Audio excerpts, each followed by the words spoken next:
আসসালামু আলাইকুম, সবাই নিশ্চয়ই ভালোই আছেন। আজকে শেয়ার করব করমজা দিয়ে ডাল রান্নার রেসিপি। কিছু ডাল নিয়ে নিলাম, ভালো করে পরিষ্কার করে ধুয়ে নিয়েছি। এখন চুলাতে বসিয়ে দিলাম, বলক চলে এসেছে। এই পর্যায়ে দিয়ে দিলাম ডালটা সিদ্ধ হওয়ার জন্য লবণ। এদিকে আমি কিছু পরিমাণে করমজা নিয়ে নিলাম। করমজাগুলো মাঝখান দিয়ে আমি কেটে নিয়েছি। একটি করমজাকে দুভাগ করে নিয়েছি। বিচিগুলো খুব তেতো অর্থাৎ তিতা হয়, এর জন্য বিচিগুলো আমি ফেলে দিচ্ছি। এভাবে করে আমি সবগুলো করমজা পরিষ্কার করে নিয়েছি। দেখুন 7-8 মিনিটের মধ্যেই খুব সুন্দর করে ডালটা আমার সিদ্ধ হয়ে গেছে।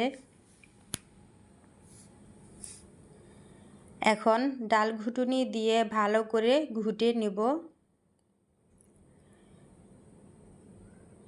ভিডিওটি যদি ভালো লাগে লাইক কমেন্ট শেয়ার করবেন, কমেন্টের মাধ্যমে মতামত জানাবেন রেসিপিটি কেমন হয়েছে।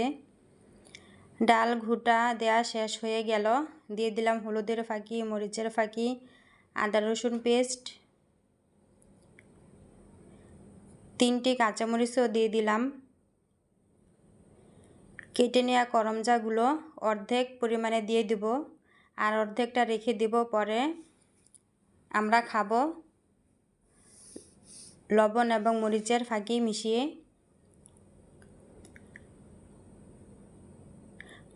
ডালে করমজাগুলো দেয়া শেষ হয়ে গেল, সিদ্ধ হয়েও গিয়েছে 3-4 মিনিটের মধ্যেই।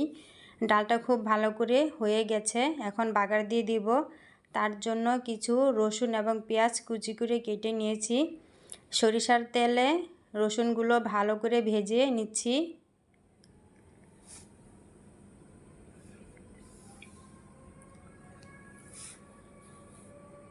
রসুনগুলো আমার খুব ভালো করে ভাজা হয়ে গেছে, ব্রাউন কালার হয়ে গেছে। এখন দিয়ে দিব পেঁয়াজ,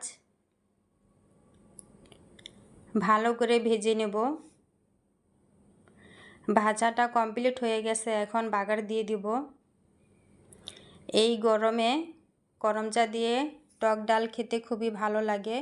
দিয়ে দিলাম ফ্রোজেন করা ধনিয়া পাতা।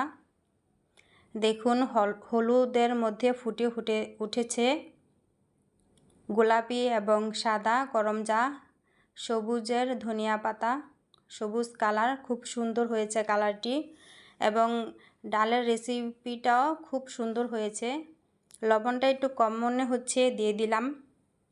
তৈরি হয়ে গেল এই গরমে লোভনীয় স্বাদে করমজা দিয়ে ডালের রেসিপি। আপনারা এই গরমে বাড়িতে রান্না করে খাবেন। আল্লাহ হাফেজ, ভালো থাকবেন।